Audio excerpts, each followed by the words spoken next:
my accreditation, and I utilize art and I utilize talk therapy in all of my sessions. Today, the main things that we're going to talk about are kind of the how-tos of anger, like what happens, how to recognize it, how to approach it, discuss it, and put it into action. And then I like to call them the 3 T's, because I think that that's the major thing that we need to deal with when it comes to anger in general. And as parents, it becomes really challenging. And just so everybody out there knows, I do have kids, so I understand what it's like to be in the middle of an anger moment with your child and trying to maintain yourself. So my goal is to definitely teach you how to recognize when it's really anger for a child, and when, and how we can deal with it as parents. So the first thing was, it sounds really silly, but how to recognize it. Our main thing is to stop and stay calm. Recognizing anger, you would think, is something as simple as being able to, see your kid throw something and all of a sudden that's angry, or having your kid, scream at you. But that's not always the issue, right? We could have things going on as parents. We're constantly dealing with money or issues of our spouse or friends, and we have lots of things going on as parents, and I think that in itself can cause us to see things a little bit differently. And what happens is when we are parents, we forget that sometimes when our child comes to us, we've already got something going on. I don't know how many of you parents have, a cell phone that you pay a lot of attention to, or you might be cooking dinner, or you're in the middle of an intense conversation, or even an intense thought. All of a sudden your child comes to you and you get really stressed out and you're like, just leave me alone for 5 seconds. Well, that's not listening to them. So the first thing that you need to do when your child comes to you, or you see that your kid throws something, don't automatically think that that's anger. We have to stop, right? That's the first thing with recognizing it. And so number 1, slow down, stay calm. That sounds stupid and easy, but sometimes it's not for us. And so if we take that moment to stop and slow down, hopefully that will translate to our child. And we can tell our child, okay, I need you to stop and slow down. And then it's time to take in whatever it is that they're telling you. So that's when you can move to the next thing. All of our decision making happens in the prefrontal cortex of our brain. That's where all of our judgments made. And we have ways that we respond to things as adults and as humans. And, we call them the 3 Fs, fight, flight, or freeze. A lot of times you'll hear fight or flight, but very rarely do we hear freeze. I think freeze is important because we forget that that's part of our slow down, stay calm moment. If we don't do the slow down, stay calm, then we're going to forget that, we need to do that for our kids, and that our kids need to be a part of that as well. So when we make those decisions, it takes a moment for us to do that. So once we slow down, then we can move to the next step, which is thinking and taking in all of the available information. The way that we do that is quickly, right? I mean, these instances aren't like, okay, I'm going to whip out a piece of paper and everything that Tina's telling me, I'm just going to all of a sudden do. No. These are things that happen in less than minutes, right? But if we can take that breath and stay calm, that's the number 1. Anything else I tell you after that is going to be null and void if you can't stay calm yourself, okay? Because that's going to be important later. When we go to the next one, which is thinking and taking in all of the available information, it's like when we see a spider. Is that spider going to kill us, or is it like tiny and we're just afraid because we thought it was going to kill us? So when our children approach us with, say they've thrown a toy, were they throwing it out of anger, or were we in a moment that we're reacting because of what we were going through? So when we think and take in what's going on around us, that's taking an opportunity to look and see what's happening, see what our child is telling us, and see how they are responding to the way that we're reacting. Because a lot of times it's the kids reacting to us. So we have to make sure that when we're the ones that are thinking and taking in the information, we're going to take in what they're telling us. The options that we have to consider, which is the next one, we have to consider everything before we jump into it. It's not always no, right? We want to tell our kids yes to a lot of things. But sometimes when our kids are really frustrated or really stressed out and we tell them no, that's telling them no. Like, it doesn't matter what you say. So how did we got to go back and think. And then we have to consider the options. Do we give our children options? Yes, all the time. And we should. Depending on the age of your child, more than likely, 2 options is enough. You can either do this or this.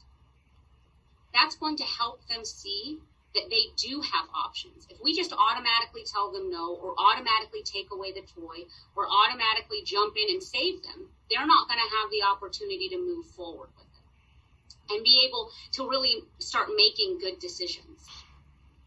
And then that's where this comes in, practicing your own individual anger management, right? How do you respond when your child gets angry? Does your volume go up? Do you end up getting frustrated to a point where you can't even think of the options and you're like, blah, just go away, right? That's not helping them learn. And while you're doing that for them, you also have to remember that your adrenaline is running just as much as theirs is. You know, we have several different ways that our bodies control our emotions, especially our heightened emotions. We have adrenaline for energy. We have serotonin that makes us happy. We have dopamine that makes us sleepy, and cortisol that handles our stress. But that adrenaline, that's the thing that pumps in when anger happens. That's the thing that pumps in, and it can either be your response or their response. And so if we slow down and take a breath and try and stay calm through it, whatever your kid is going through, then you can definitely move forward with helping them. And try to take that energy and move it into something different to be there for them. Sorry, my screen stopped. So utilizing this technique, so this is your approach. When you start going, the stop technique is going to be the way that you approach the situation. Your child's going to say, Mommy, so-and-so hit me, and blah, blah, blah, right? They're going to start screaming. I mean, I don't know what age kids we have going on, but, you know, some kids come in and scream and punch walls. Other kids come in and they're just angry. Like sometimes they don't even know how to express themselves. That's when you have to sit and take that moment to stop and stay calm. I know, and I'm going to repeat that a bunch, and you guys are going to be like, this woman doesn't know what she's talking about. I do. You have to stop. If we don't take that moment to stay calm, moving forward and being able to assess the situation is going to be really hard. Our children are going to think that they can't come to us and that they won't be able to communicate with us about what's going on in their life. You always want to be able to talk about after the argument, okay? So discussing the anger, okay? So your kid has a blow up. However they express it, right? You've gone through all these techniques. You're like, Tina, this is just like not working right now. So you send your kid to their room. Can you guys like put in maybe the ages of your kids in the comments so I can kind of get an idea? That might be a little helpful for me here. Just give me some ages. 11 and 5, 13, 6 and 11, 13. Okay. So I'm guessing we're probably dealing, oh my goodness, somebody's got a lot of kids. All right, 13. All right, so we're dealing with about, ooh, someone's got some really young ones. Okay. All right. So it sounds like, well, for at least for the 15, so for the adolescents, it's a little bit different, right? But most of you guys have about pre-adolescent ages where you're like, oh my gosh, what do I do with this kid? Do I send him to the room? Do I put him in a corner? Do I take away stuff? Yes and no, right? Talk about this during. So when you're dealing with your children and this approach to talking to them, sending them to their room, taking things away, that doesn't always work, right? Start talking to them about what it is that you can do for them. The statements that you really made me angry when, what that is doing is that is putting that anger from the way that you're feeling back onto them. They're already angry and upset. Your opportunity is to help get them through that by saying, okay, I want to know what is making you angry right now. What can I do to help? And if it's about setting boundaries, then, this statement that I have, the I statement, it's I create these boundaries to help keep you safe. I am doing this to be here for you. I am trying to help you work through this. What can I do to be there for you? Those are some of the important ways of being able to talk to your kids. Yeah, the 1-year-old chaos, that's a 1-year-old, and that's going to be challenging. You've got a lot of kids there. You know, there's a lot of things happening here. Wow, you guys have some wide ranges of kids. I love it. What's the main issue? Give me like 3 people. First 3 people. Give me like your main issue. And I'll give you a real quick example. I know we're getting to questions. I'm sorry, Jim, I'm screwing it up. Yelling. 2 more. Talking back, and react too quickly. Okay. So as for the yelling, reacting too quickly, talking back, those are, while I stay common because I am in the crisis department, the yelling and the reactions, how are you responding? You ask your kid to do something. Okay, hey, can you go wash the dishes? I don't know if you guys have kids washing the dish. Load the dishwasher. There we go. Can you load the dishwasher for me? And I don't want to do it. I just did it last week. I know that you just did it last week. I would appreciate it if you could help me. And then here comes the screaming and the fit and the throwing themselves down on the ground. And then all of a sudden you're fighting for power and control. At that point, it is, this is the time to give choices. You can either put the dishes away or you can go in your room, right? You make up those 2 options. You get to make the choices. But while you're doing that, you can also make positives for it, right? You put the dishes away or you go to your room. They make the choice to put the dishes away. Awesome. What's going to be the positive that we can react in that as well? That's going to be something that's going to be really encouraging for your child later. So I'm going to move into the 3 T's because this is kind of the main goal and my main point for all of this is your tone, your terminology, and your technique. So the tone is how you say it. This is part of the reaction technique, the yelling that we don't want to happen from our kids. How are we doing this? How are we responding? Are we responding with yelling or are we being calm? And when I say calm, like I'm a powerful speaker. I hear it in my voice constantly. I know that when I speak, I can sound harsh. However, when I'm talking to my kids, it's different, right? Even when I'm talking to someone in a therapy session, it's different. It is, how are you doing today? It sounds like you had a hard day. How can I be here for you? And my voice softens. And when we speak to our children, we have to remember that, yes, they're screaming and yelling. Yes, our ears are hurting. However, if we approach our children with a tone that is softer and easier and letting them know that we're listening, that's another huge thing. That in itself will be beneficial overall. Our terminology. When we talk to our kids, it is 100% about the words that you use. If they are screaming and yelling, if they are throwing their fits, what was the other top one? I can't remember. Hold on, give me a second. Let me look and see what the top one was. The talking back and reacting too quickly. It's time for us to look and see how we're doing that, right? And what words are we giving our children to respond with, right? Are we saying, okay, it's good to yell and scream? Or are we saying, it's okay to tell me that you're angry? It's okay to tell me that you're frustrated, infuriated, sad, depressed, irritated. That word depressed is hard for people to hear, but depression turned inward can be anger.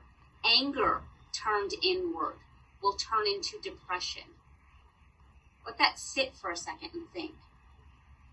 If your child is so sad or so determined that they are depressed, they can turn that inward and it can turn into anger. And that anger will turn into an outward expression. And that outward expression can be verbal, can be physical. It can come out in tears.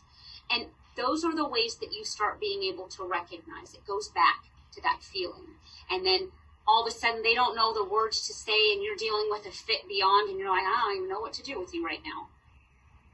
Each time you express a different word to your child for how they're feeling, they can start communicating better with you. And you can use that tone and that terminology to be there for them.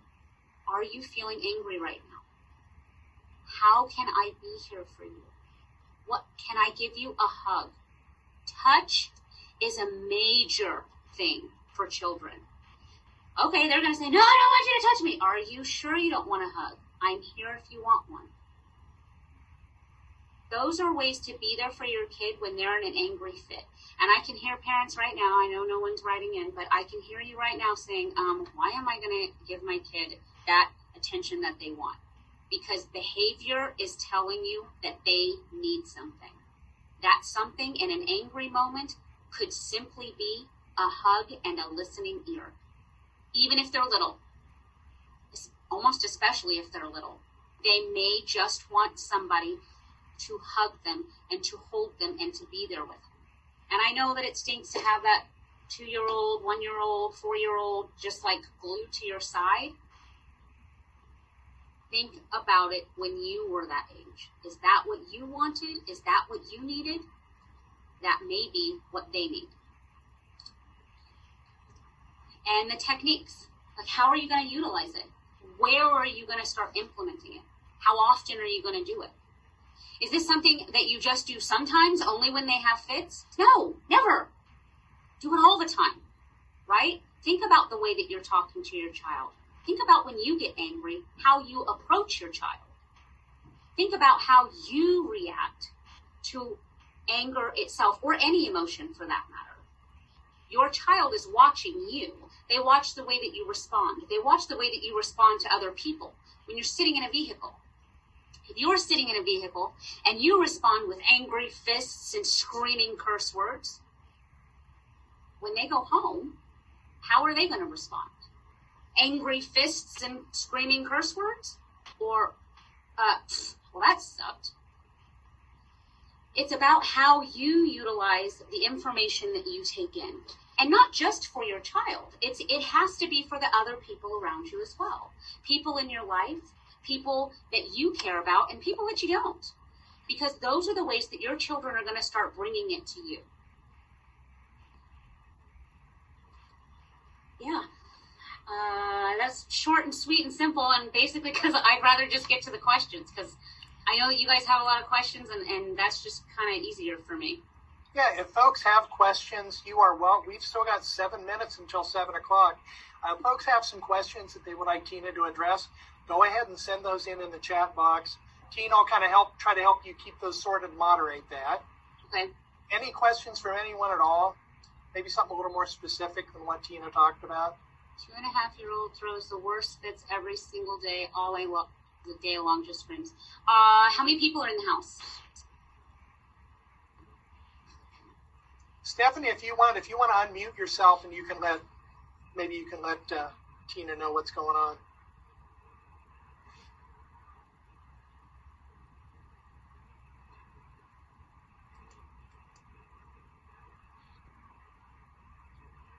Okay, let me just kind of scroll up and see.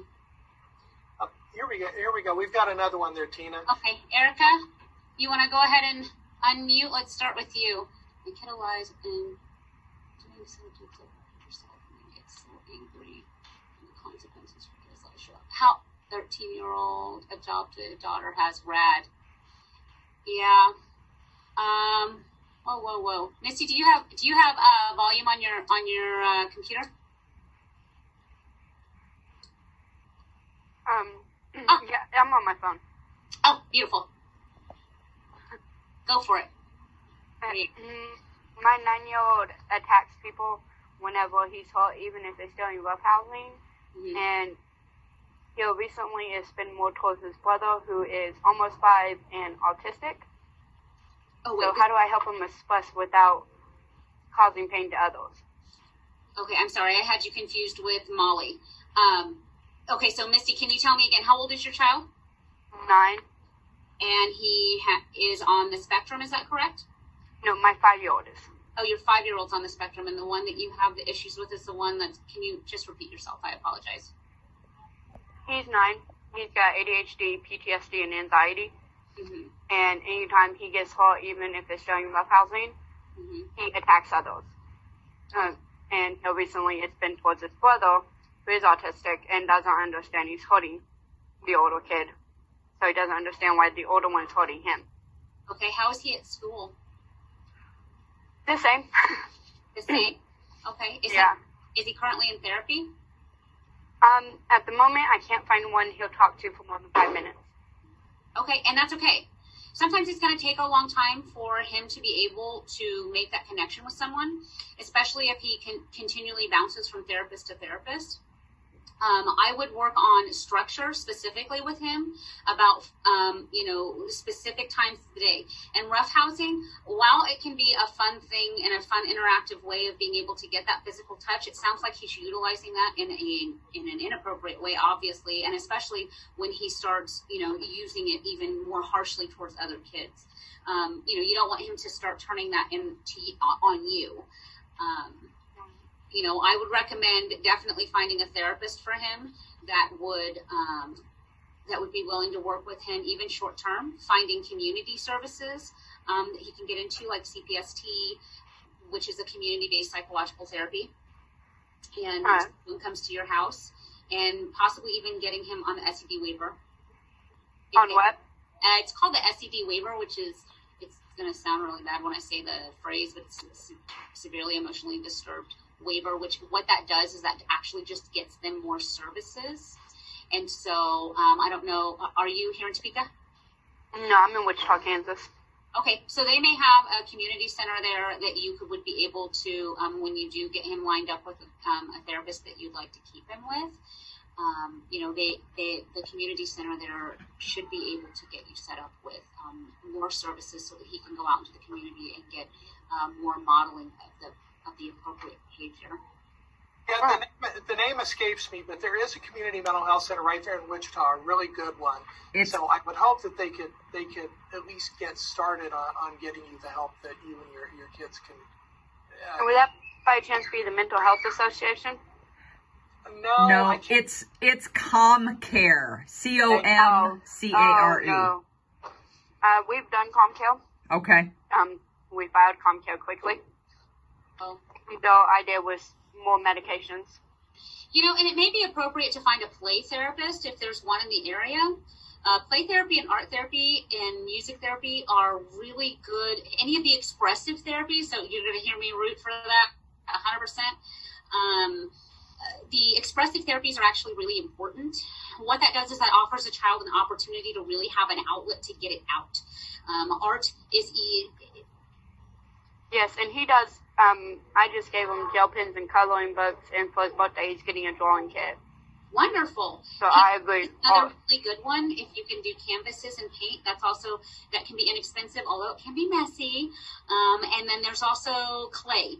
I find that for kids who have a lot of the kinetic activity where they like to be roughhousing and doing stuff like that, doing things with their hands is really important. And when they can create with their hands, especially in the kinetic way, which is like the moon sands and stuff like that, clay especially, because then they can create something and it can stay, and they can use it after. Those are other really good ways to kind of get some of that activity out of them. Okay. Hey, Tina, there are two. We've only got a couple more minutes, but there are two questions that I think might be good ones for folks to hear about. Okay. We have someone who asked, my 13-year-old daughter, adopted daughter, has RAD, reactive attachment disorder. Any advice on how to help a child with reactive attachment disorder in this area? It doesn't matter how I talk to her, it usually ends in anger. So I'm guessing that you are who she's reactively attached to, because you are probably the one that she goes to the most. Who's the one that had that question? That's me, Molly. Molly, hi. So, Hi. So it sounds like you're the disciplinarian in the family, and that you may be the one that offers the most love at the same time, correct? It's hard to give her love. So she is adopted, but she has only been adopted for 3 years. So we got her when she was about 10.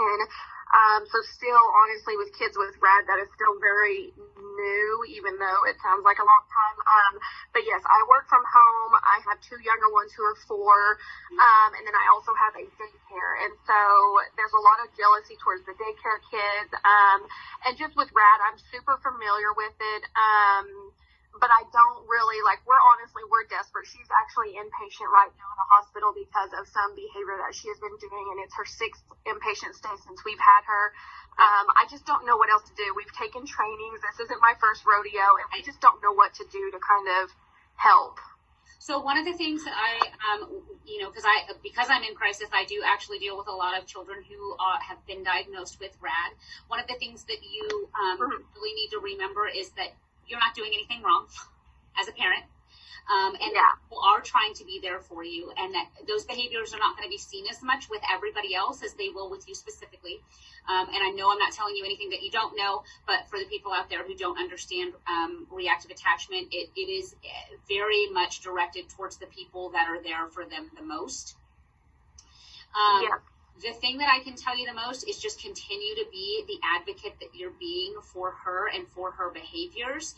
And, if you need to look at a longer term care in order to do that, then that might be something that you could consider, depending on her behaviors and, how you've been handling it. And if you know what I'm talking about a PRTF. That may be one of your options if someone hasn't talked to you about it already. The second thing is a PRTF. PRTF, you have to talk to your insurance about that. Now, I'm not going to 100% recommend that because I don't know your situation more than what you're telling me. The second thing I can tell you is to constantly remember to listen to her and take that moment to stop and stay calm. I know that that's hard considering, I don't know how her behaviors are, but that is going to be your main thing for your child, and for a child that has reactive attachment, is to sit and constantly think that you're not listening to them and that you're not willing to do for them.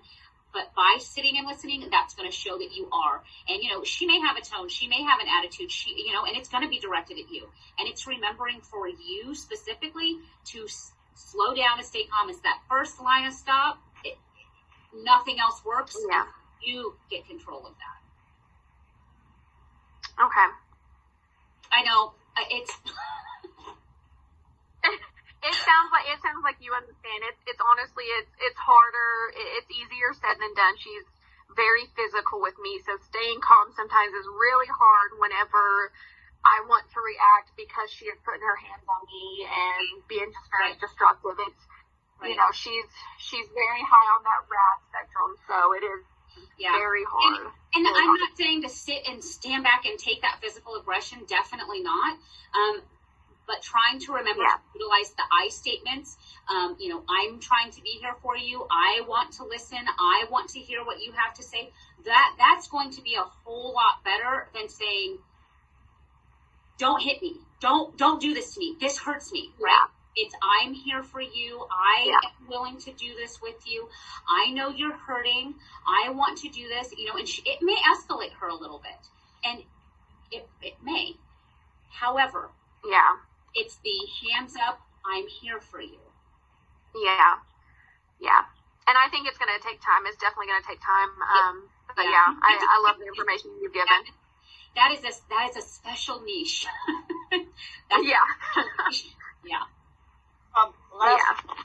I'm sorry, I didn't mean to cut you guys off. We are a little bit over time, but there was one more question that I think a lot of folks are interested in. Someone asked, mentions their youngest goes from happy to angry in 0.5 seconds. That sounds familiar to this dad. They do everything to keep her calm, but sometimes nothing works.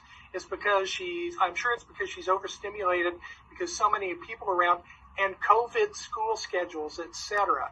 She's just looking for pointers, looking for anything they can grab a hold of when it comes to managing their kids who are dealing with something that we haven't dealt with in 100 years in this country.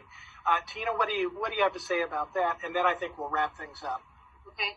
My number one recommendation is breaks. And I know that everybody does it, and everyone's like, I give my kid breaks. Blah, blah, blah. Schedule them. Schedule schedule, schedule. That is like the number one thing that children love. And as adults, we love it too. We know exactly when things are happening. Guess what? Kids do too. Their life is being upturned just as much as yours. And they are so used to everything happening at specific times. If you don't know what their school schedule was before, learn it now. Know when they eat, know when they have snack, know when they have their breaks, and talk to their teachers about it.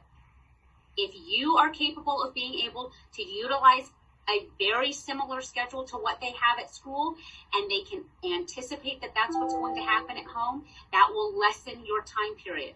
Everybody's on top of each other right now while we're here in COVID, and one of the main things you can do is get out. I know that sometimes it gets 20 degrees outside. It gets 0 degrees out here in Topeka. For the ones of you that are here, you know, none of us want to go outside. Guess what? They went outside regardless at school. So that needs to happen. And if you have to be a part of that, be a part of it. That's going to be what saves you through COVID, is 1 hour a day. If it's 6 10-minute breaks outside, 6 10-minute breaks outside. A walk around the block, a walk outside and back, a quick run around the house. Those things are going to save you and your kids through this time period when things start getting amped up, even when it's cold. Okay. Well, I'd like to thank you all on behalf of Tina, on behalf of all of us at Family Services and Guidance Center. Thank you so much for sitting in. Again, if you need a certificate of attendance, please go ahead and just shoot me a note. Send me your first and last name and certificate in the chat box. We will get that taken care of Monday. If you know of anyone else who wanted to sit in tonight, I know we will have the PowerPoint slides up on the website by Monday. Not sure where we're at with recording. If we are able to get that, if we were able to get it recorded, we'll put that up on the website too. So on behalf of everybody here, thank you so much. Thank you for all your great questions and participation, and we hope to see you soon. Thanks very much.